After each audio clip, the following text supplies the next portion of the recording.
Are you waiting on God to act and God's not doing anything? Is God maybe waiting on you to take the next step? Is God maybe waiting on you to make the next move?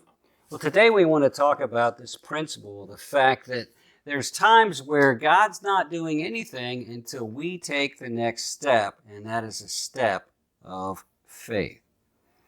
Back at the beginning of the Bible, we read about Abraham, the father of the Hebrew nation, and in a way, the father of the Christian community.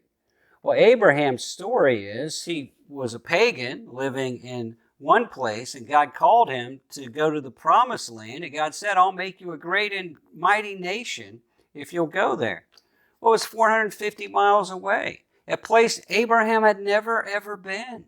But God waited on him to say yes, and when he said yes, then God began to act, and God gave him the land, and then God gave him the son, who became the father of others, and Abraham became the father of many nations. He lived up to his name because he took a step of faith. But that was not going to happen. None of that would have happened if he would have stayed in his homeland.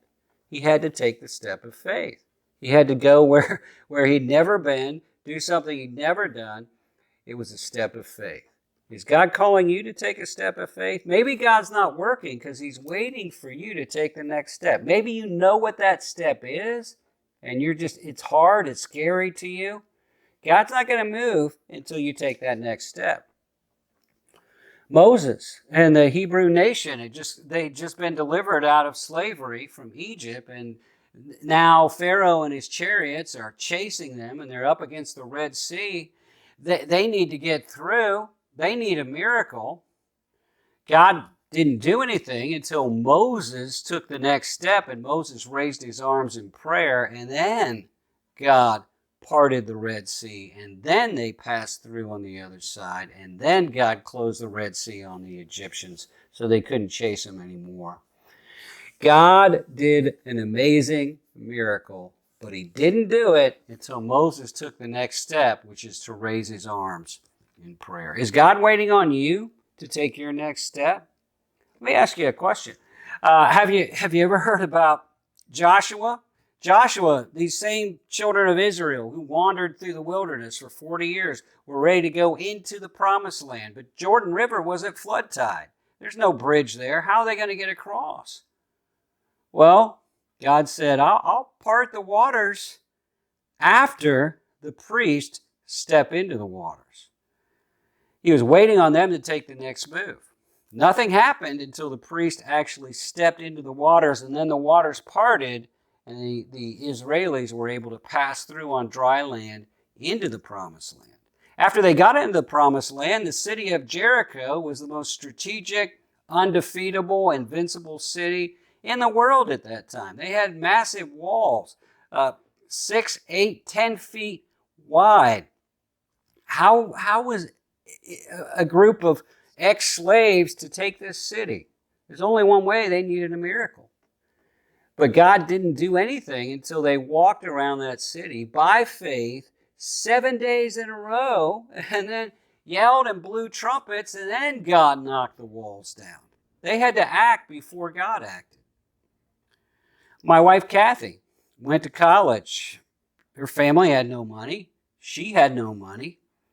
Her sister gave her a place to live. She went to college by faith, graduated 5 years later with zero debt. How did that happen? She had to take the step of leaving her homeland, going to college, enrolling for the classes, working a part-time job, believing God would work, and God provided. I can tell you stories from my ministry. One time we needed $10,000 for a mailing we were doing to the community. We didn't have $10,000. I believe God wanted us to do it. I said, order it. We'll see God provide. Very interesting. The next day, we got a letter with a check for $10,000. What's interesting is it came from England. This company, these people had got saved at our church and then moved to England. They'd felt a few weeks earlier that God had put it on their heart to send us $10,000. We didn't get that money until we made the decision to do the mailing. Another time, our church needed $100,000 for an outreach center. We didn't have any money. We were a brand new church plant at that time in the middle of the ghetto in Las Vegas. Where is this money going to come from? God said he wanted us to do the outreach center. I said, let's do it and let's see what God does.